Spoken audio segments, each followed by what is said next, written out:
Salut Toki, chapeau Toki en ligne. Bonjour, bonsoir comme d'habitude. Je sais pas quand vous regarderez la vidéo ou simplement si vous allez la regarder.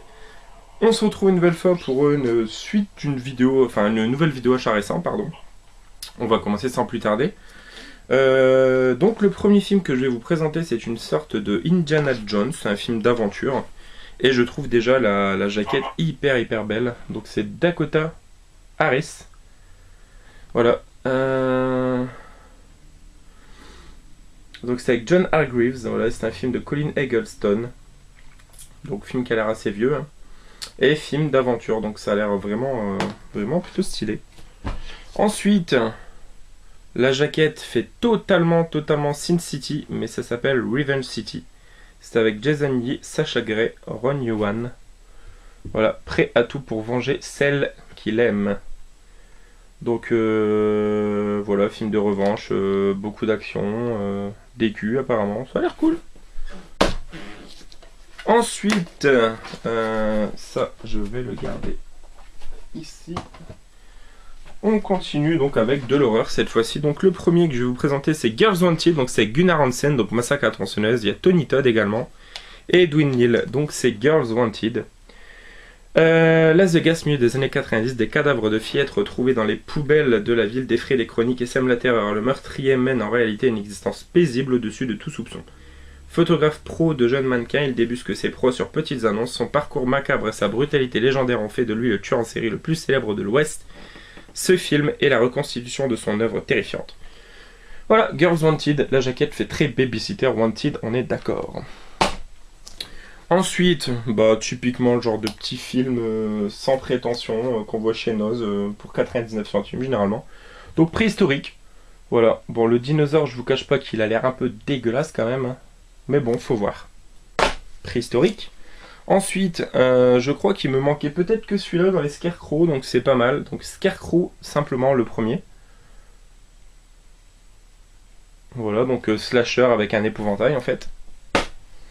Ensuite, celui-ci je l'avais, mais il est en beaucoup moins bon état, je crois, ou alors je l'ai plus. Donc c'est Hit and Run. Donc voilà, film qui a l'air bien gore. Hein. Rentrant en voiture d'une soirée bien arrosée, Marie percute en plein fouet un inconnu sur la route. Prise de panique en croyant l'homme mort, elle l'enterre, cadavre et s'enfuit. Alors qu'elle tente d'oublier l'incident, de reprendre une vie normale, il devient clair que l'homme n'est pas mort, c'est un psychopathe enragé prêt à tout pour se venger, y compris à massacrer les gens qui se trouvent entre elle et lui. Hit and Run, on verra ce que ça vaut. Ensuite, si je peux dire le dernier de la saga Scream qui me manquait, bah, c'est Final Scream, et donc voilà, je le chope ici. Final Scream, celui-ci je ne sais pas du tout ce qu'il vaut. Bah, toujours est-il qu'il vient compléter du coup la petite saga Scream. Et il reste 5 films à vous présenter sur celle-ci. Donc le remake, je pense, américain de Terreur sur la ligne. Donc voilà, remake du film réalisé par Fred Walton, voilà, que j'ai de toute manière. Donc alors qu'elle garde des enfants, une étudiante est terrorisée par un homme qui la harcèle au téléphone en lui demandant si tout se passe bien avec ses petits dont elle a la charge. Une longue nuit d'angoisse s'annonce pour la babysitter. Donc voilà, j'aime beaucoup ce genre de film. Terreur sur la ligne.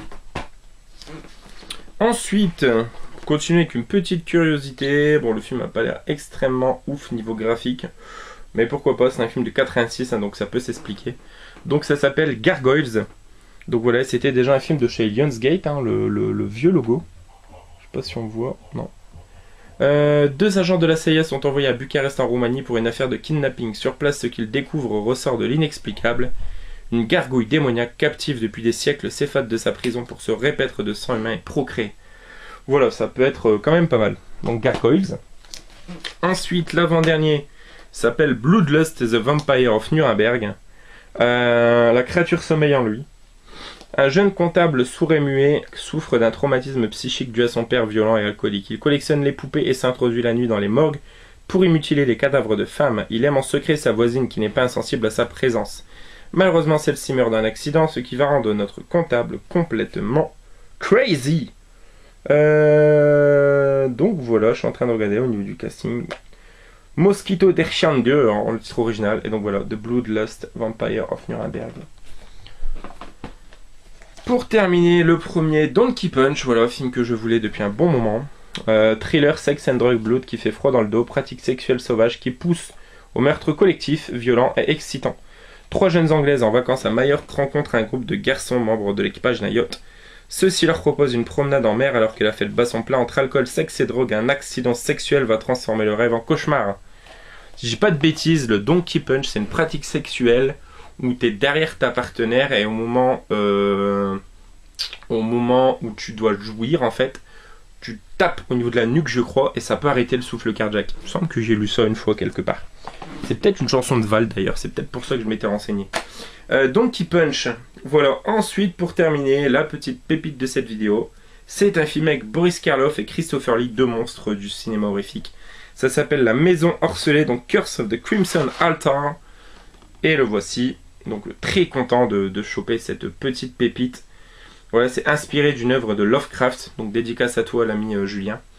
Donc après avoir poignardé une jeune femme sur l'autel d'une cérémonie satanique, Peter Manning disparaît dans la nature après plusieurs jours sans nouvelles. Son frère Robert, marchand d'antiquités, décide de faire la lumière sur cette affaire et de partir à sa recherche. Très vite son enquête le mène aux portes d'un obscur manoir appartenant à un certain Morley, dont la nièce Eve organise régulièrement de mystérieuses fêtes orgiaques et décadentes. Donc bien content de récupérer ce film, La Maison Ensorcelée. Et voilà pour conclure cette vidéo les amis, j'espère que ça vous aura plu, un petit peu plus courte, un tout petit peu. Mais voilà, toujours de la qualité. Donc comme d'habitude, on n'hésite pas à commenter, à partager, dire ce que vous avez aimé. Et nous on se retrouve très prochainement pour une nouvelle vidéo. Joyeux nananiv les toquets, ciao ciao.